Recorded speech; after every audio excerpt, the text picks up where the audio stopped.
Hi, this is Akiko from crystalandakiko.com. Today I'm going to show you another brayering technique, creating texture.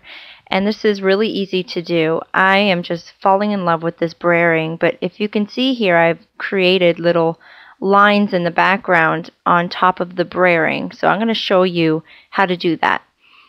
So I have my brayer, the soft rubber type, and I have 3 different colors. This is the Dusty Durango, and I also have Rich Razzleberry, which are from the In Colors.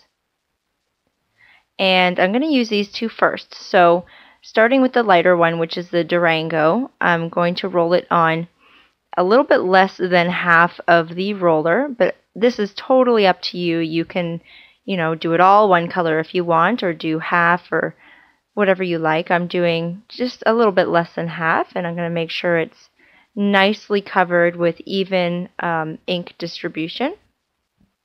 And now I'm going to use the Rich Razzleberry color on the rest of the brayer. So I'm just going to roll that on, make sure it's nice and even and dark.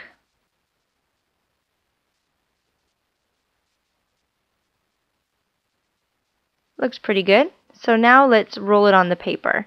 So again, line it up to the very edge of the paper, and you're going to roll it back and forth. You can kind of, angle the brayer as you do it as well. And I'm just going to put a little bit more purple on the very edge of the paper because I do want full coverage for the image that I'm doing today.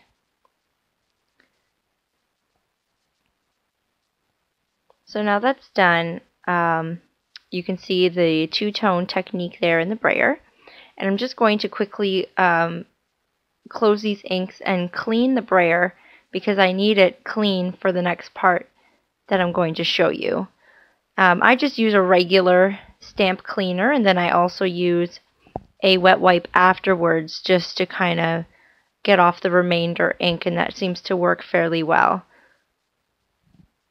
So now that it's all clean, I'm going to use elastic. So I've pulled the brayer off of the handle, and I'm just wrapping the elastic around.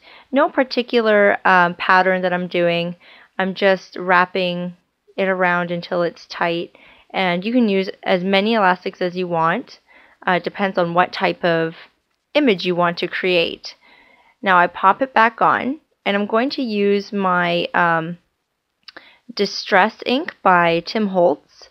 This is a really nice one. This is mainly used to create vintage looks on paper or photos, but I'm just using it because I like the color of it. And I'm rolling it over the elastics and the brayer. You can see a bit of the ink is getting on the roll itself, and that's totally fine. It creates a really nice look afterwards.